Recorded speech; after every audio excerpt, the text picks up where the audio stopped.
आज्ञा चक्र को सिद्ध करने से मनुष्य साधक जो सोचता है वह पूर्ण हो जाता है और उसकी सब मनोकामनाएं पूर्ण हो जाती है। देखो, इस शरीर में 7 चक्र हैं।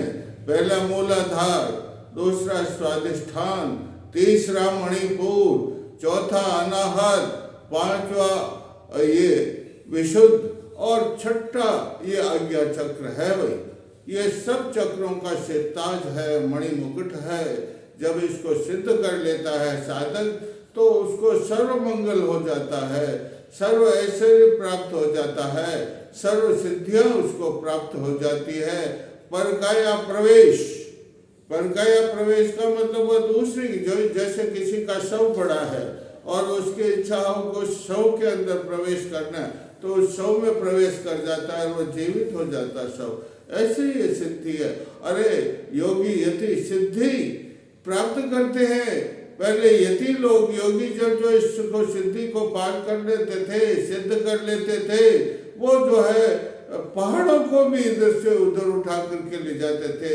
हम कई बार हमने सुना होगा, कई यति फलाने मंदिर को उठा करके यहाँ लेकर के आ गए हैं। इसलिए हमें इसकी सिद्धि करना चाहिए।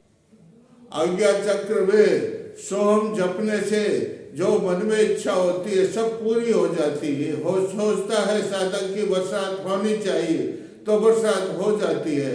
सोचता है कि मेरा ये काम पूर्ण होना चाहिए, वो पूर्ण हो जाता है। जो भी उसके मन में विचार धारणाएं आती है सब वाचा सिद्ध बन जाता है। वो जो वचन से बोलता है वो एकदम सिद्धि प्राप्त हो जाती है। अगला वरदान उसे प्राप्त हो। वरदान और श्राप की दोनों सिद्धियां इस आज्ञा चक्र को सिद्ध करने से प्राप्त हो जाती है। इसलिए आज्ञा चक्र में साधक अपना समय लगा करके इसको सिद्ध अवश्य में करे और इसको सिद्ध करने से नीचे के चक्र तो अपने आप सिद्ध हो जाते हैं। इतना समय उसमें नहीं लगता है। ये दोनों जो ये आज्ञा चक्र ऊपर के चक्रों का और नीचे के चक्रों के बीच में इसका समन्वय करता है। इतना आज्ञा चक्र में सामर्थ्य है, शक्ति है, महाशक्ति हाकनी है। कौन सी शक्ति? इसकी हाकनी शक्ति है। हाकनी शक्ति की सिद्धि करने से, हाकनी सिद्धि करने से, मंत्र बोलने से ये जो है एकदम इसका भेदन हो जाता है। इसका भेदन हो जाने से मनुष्य साधक भाग्यशाली बन जाता है, अपने भाग्य को बनाने वाला और दूसरों के भाग्य को भी बनाने वाला बन जाता है। भाई ये आज्ञा चक्र इतना प्रभावशाली है, इसकी शक्तियाँ इतनी प्रभावशाली है। साधक ने 5 चक्र पार कर लिए हैं, 6ठे चक्र आज्ञा चक्र में पहुंच गया है, लेकिन आज्ञा चक्र में अर्गला लगी हुई है। अर्गला के जानते हो नहीं, आगर जिसे कहते वो लगी हुई है। रोधिका नाम की बीटिका है। शास्त्रों में लिखा हुआ है कि जब साधक 5 चक्र को पार करके 6ठे चक्र को पार करने के लिए जाता है तो इसमें रोधनी नाम की भीत बनी हुई है और वो की लोहे की बनी हुई और उसके ऊपर इतना बड़ा ताला जड़ा हुआ है, उसको पार नहीं कर सकता है। तो क्या करना चाहिए? गुरु को प्रसन्न करना पड़ता है। किसको प्रसन्न करना पड़ता है? गुरु को प्रसन्न करने से गुरु जो है सिद्ध साधक को ऐसी चाबी देता है। क्या देता है? ऐसा उपाय बताता है कि वो जो है ताला अपने आप खुल जाता है, उसकी रोधिका अपने आप दूर हो जाती है। वही गुरु के पास दिव्यकरण नाम की चाबी। कौन सी चाबी है? वो गुरु के पास ही होती, दूसरों के पास नहीं। किताब में पढ़ने करने से भी कोई प्राप्त नहीं होती। वो केवल दिव्यकरण नाम की चाबी गुरु के पास होती है और गुरु जब साधक पर प्रसन्न हो जाता है तो चाबी दे देता है और ताला उसका खुल जाता है। उसका ताला खुलते ही चारों ओर प्रकाश हो जाता है आज्ञा चक्र के अंदर और आज्ञा चक्र के अंदर हाकनी देवी का मंत्र बोलने से जो है आज्ञा चक्र सिद्ध होता है, वेदन होता है, शोधन होता है, परिष्कार होता है। और आज्ञा चक्र के आगे जब पहुंचते हैं तो 6 देवियां बैठी है। आज्ञा चक्र में प्रवेश करते हैं तो इसमें 6 देवियां स्थापित रहती है, ध्रुवा, द्रावणी और कठिना, कर्कटी, श्यामला, और ये इस प्रकार की 6 देवियां बैठी रहती, स्थापित होती, प्रतिस्थापित होती है इसी चक्र में। कौन से चक्र में? आज्ञा चक्र में। तो उन देवियों के मंत्र सिद्ध करने पड़ते हैं भाई। उन देवियों के मंत्र सिद्ध करने से और उन देवियों का सारा शरीर का आवेश, ऊर्जा माँ कुंडली के शरीर में प्रवाह समाहित होती है और एक कुंडली का स्वरूप और 6 देवियों का स्वरूप एक हो जाता है। तो ये जो है और शक्तिशाली, ये ऊर्जा, उस ऊर्जा से ये आज्ञा चक्र और शक्तिशाली हो जाता है। देखो भैया, इसमें 3 नाड़ियां हैं। देखो इसमें इसके पास जाती है, 3 नाड़ियां जाती है ना, मूलाधार से निकलती है। कौन सी? ये ईड़ा, पिंगला और सुषुम्ना, ये तीनों आकर के यहाँ मिल जाते। कहाँ पर? इस आज्ञा चक्र के अंदर मिल जाती है। तो इसलिए इसको संगम भी कहते हैं। क्या कहते हैं? संगम कहते हैं। प्रयागराज का कुंभ का मेला लगता है, इसलिए इसको संगम भी कहते हैं। 2 नाड़ियां ऊपर जाती है। कितनी नाड़ियां? इसके ऊपर फिर 2 नाड़ियां है, 3 नाड़ियां जाकर क्या मिलती है और 2 नाड़ियां ऊपर और जाती, वर्णा अशी। क्या नाम है उनका? वर्णा और अशी। वर्णा अशी नाड़ियां जाने से ये वर्ण वाराणसी कहलाता। ये आज्ञा चक्र क्या कहलाता है? वाराणसी। वाराणसी तीर्थ है नहीं, भगवान शिव का, वो कहलाता है। और इसके अंदर 13 विश्वेश्वर हैं। आज्ञा चक्र के अंदर कितने विश्वेश्वर है? 13 विश्वेश्वर हैं और 10 महाविद्याओं के मंदिर हैं। कितनी महाविद्याएं? 10 महाविद्याएं के इसके अंदर मंदिर हैं भाई। जैसे त्रिपुर सुंदरी, अरे त्रिपुर सुंदरी का आप नाम सुना होगा। राजस्थान में भी बांसवाड़ा के अंदर त्रिपुर सुंदरी का बहुत बड़ा मंदिर है। लाखों तीर्थ यात्री वहाँ दर्शन करने के लिए जाते हैं। त्रिपुर सुंदरी, भुवनेश्वरी और छिन्नमस्तिका, मातंगी, विंध्यवासिनी, तारा, कालिका आदि जो है 10 महाविद्याएं कहलाती। क्या कहलाती? इन 10 महाविद्याओं के भी अलग अलग मंत्र हैं भाई, बीज मंत्र हैं।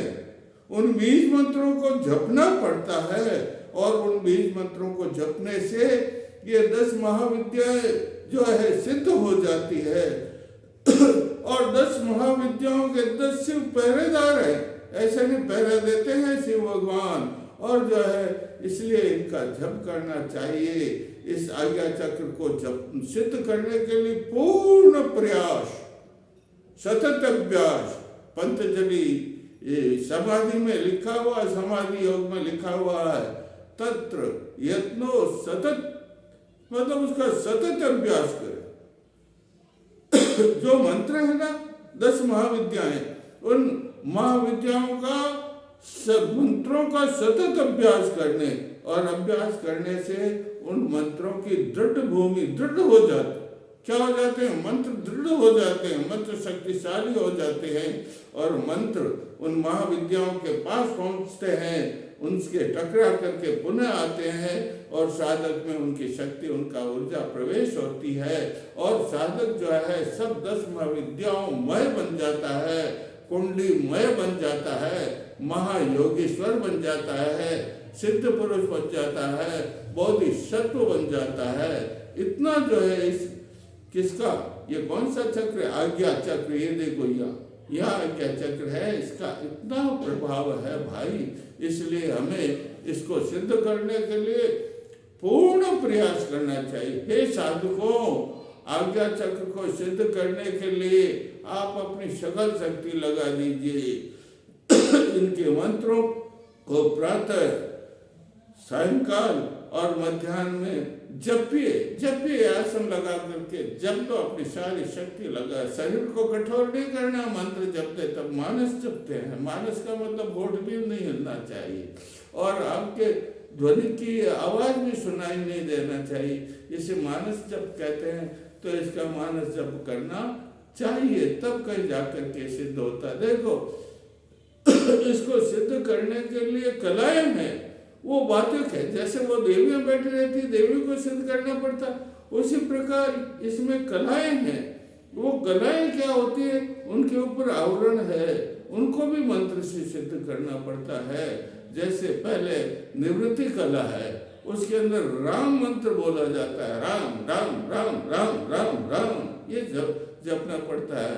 दूसरी प्रतिष्ठा कला है, जिसके अंदर रिम रिम रिम रिम रिम रिम रिम ये जपना पड़ता है। और तीसरी रुद्र का, किसका? रुद्र, ये तीसरी कला है, प्रतिष्ठा कला। कौन सी कला? प्रतिष्ठा कला, तेजमय कला है, जिसके अंदर जपना पड़ता है रोम रोम रोम रोम रोम रोम। और इसके बाद में एक कला, प्रतिष्ठा कला, विद्या कला, विद्या कला होम होम होम होम जपना पड़ता है। और उसके बाद में शांति कला। कौन सी कला है? शांति कला है ये इसमें। और उसके बाद में शांति तीत कला है। इन सब के मंत्र जपने पड़ते हैं, तब कहीं जाकर के कलाएं हट जाती। ये कलाओं का आवरण है नहीं, इसके ऊपर है ना, तो वो क्या होता है? हट जाता। क्या हो जाता है? हट जाता। तो ये एकदम चमकता प्रभा, सैकड़ों कोटि सूर्य का जो प्रकाश है वो इसमें हो जाता है। और इसका दिव्य नेत्र, इसका क्या है? इसमें तीसरा नेत्र, आंख क्या तो ये दो है आपकी, ये और ये दोनों आंखों से तो आप बाहर ही देख सकते हैं, अंदर थोड़ा ही देख सकते हैं। देख सकते हैं क्या अंतर? तो दिव्य नेत्र खुल जाता है। ये जो तीसरा नेत्र खुल जाता है साधक का, तो तीसरे नेत्र खुलने से वो सूक्ष्म जगत को देखने लग जाता है। किस जगत को देखने लग जाता है? सूक्ष्म जगत की सारी चीजों को देखना लग जाता है। तो उसे घबराना नहीं चाहिए। जब सूक्ष्म जगत के दृश्य उसे दृष्टिगत होते हैं तो उसे घबराना नहीं चाहिए। सतत अभ्यास करते रहना चाहिए, सतत देखते रहना चाहिए, सतत मंत्र बोलते रहना चाहिए, मंत्रों को दृढ़ करना चाहिए, मंत्रों को ऊर्जावान, मंत्रों की शक्ति उसमें आनी चाहिए। तब कहीं ये आज्ञा चक्र सिद्ध होता है भाई। और जितने भी इंद्रियां है और उनका जो ऊर्जा का जितना भी विद्युत शक्ति का प्रकाश है वो सब इसके अंदर से होकर के निकलता है। ये आज्ञा चक्र है नहीं, यहाँ दो चित्र है ना, ये हम और सम। कौन से? हम और सम से निकल करके और सारे शरीर में प्रवेश करके इस शरीर को प्रभावान, इस शरीर को प्रभाषित कर देते हैं। इसलिए हमें इसको सिद्ध करने का पूर्ण प्रयास करना चाहिए। प्राणायाम करते, क्या करते हैं? अरे ये प्राण जब यहाँ अटक जाता, क्या हो जाता? अटक जाता है नहीं प्राण, तो अटक जाता है तो प्राण ऊपर जाएगा, तब जो है सब चक्र, 6 चक्र पार करेगा। जब 6 चक्र पार करेगा, भेदन करेगा, शोधन करेगा, भेदन का छेद देगा, वेदन शोधन करेगा, शुद्ध करेगा, शोधन का मतलब शुद्ध करेगा, इसका शालन करेगा, साधक मंत्रों से इसको शुद्ध करेगा, इसको पवित्र करेगा, तब कहीं जाकर के ये चक्र खुलेगा, इसका वेदन होगा और आगे का रास्ता खुल जाएगा परम ब्रह्म के पास जाने का। किसका पास? परम ब्रह्म के पास जाने का रास्ता खुल जाएगा। इसलिए आप, हे साधकों, आप इसकी सिद्धि करने में लग जाइए। और मंत्र भी देखो, सूर्य मंत्र है। कौन सा मंत्र? राम रीम रोम सा सूर्य। कौन सा मंत्र है? राम राम ह के अंदर रह की मात्रा और आप की मात्रा ऊपर बिंदी, राम रिम रोम स सूर्याय नमः। राम रिम रोम स सूर्याय नमः मंत्र बोलिए, उससे भी सिद्ध हो जाता है। ओम भूर्भुवस्सुः तत्सवितुर्वरेण्यं भर्गो देवस्य धीमहि धियो यो न प्रचोदयात्। ये गायत्री मंत्र। कौन सा मंत्र है? अरे गायत्री मंत्र से तो ये पूर्ण खुल जाता है, इसका छेदन हो जाता है, भेदन हो जाता है। ऊपर जाने का माँ का रास्ता, माँ जब ऊपर पहुंचेगी नहीं यहाँ ऊपर, तो उसका रास्ता खुल जाता है।